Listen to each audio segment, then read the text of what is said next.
अगर मैं आपसे कहूं कि यूनिवर्स में एक ऐसा एक्सप्लोजन होता है जो सिर्फ कुछ ही सेकंड्स तक रहता है, लेकिन उस दौरान वो हमारे सूरज से भी ज्यादा एनर्जी रिलीज कर सकता है, तो शायद आपको यकीन ना हो। लेकिन ये कोई साइंस फिक्शन नहीं है, ये यूनिवर्स का सबसे पावरफुल एक्सप्लोजन में से एक है, गामा रे बर्स्ट या शॉर्ट में आरजीबी। और अगर इनमें से कोई एक सीधा अर्थ की तरफ पॉइंट कर दे तो इसका असर बहुत खतरनाक हो सकता है। सबसे पहले ये समझते हैं कि गामा रे बर्स्ट होता क्या है। गामा रेस इलेक्ट्रोमैग्नेटिक रेडिएशन का सबसे एनर्जेटिक फॉर्म होती है। ये विजिबल लाइट से लाखों गुना ज्यादा एनर्जेटिक होती है और जब बहुत ही कम समय में बहुत ज्यादा गामा रेस रिलीज होती है तो उसे गामा रे बर्स्ट कहा जाता है। ये बर्स्ट कभी सिर्फ कुछ मिलीसेकंड्स तक रहता है और कभी कुछ मिनट तक, लेकिन इतने कम समय में भी ये इतनी एनर्जी रिलीज कर सकता है जितनी हमारा सूरज पूरी लाइफ में रिलीज करेगा। लेकिन ये बनता कैसे है? वैज्ञानिकों के हिसाब से गामा रे बर्स्ट के दो मेन टाइप्स होते हैं। पहला, जब एक बहुत ही मैसिव स्टार अपनी लाइफ के एंड में कोलैप्स होकर ब्लैक होल बना देता है। इसी प्रोसेस के दौरान उसके पोल्स से बहुत पावरफुल गामा रे जेट्स निकलते हैं और अगर इनमें से कोई जेट हमारी डायरेक्शन में हो तो हमें गामा रे बर्स्ट दिखाई देता है। दूसरा टाइप तब बनता है जब दो न्यूट्रॉन स्टार्स एक दूसरे से टकराते हैं। इसी कोलिजन में इतनी ज्यादा एनर्जी रिलीज होती है कि एक शॉर्ट गामा रे बर्स्ट पैदा हो सकता है।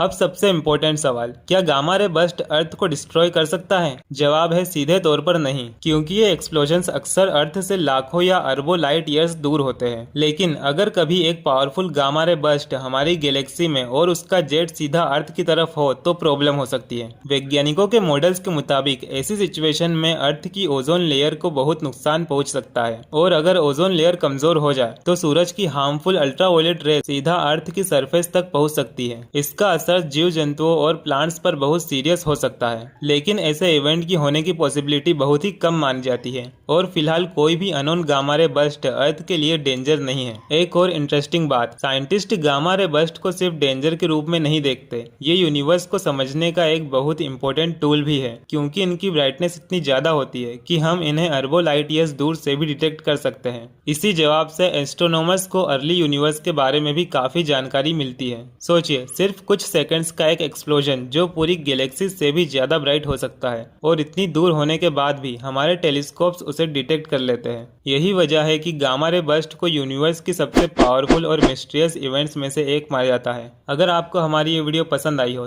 तो जाने से पहले एक लाइक और सब्सक्राइब जरूर करें। धन्यवाद।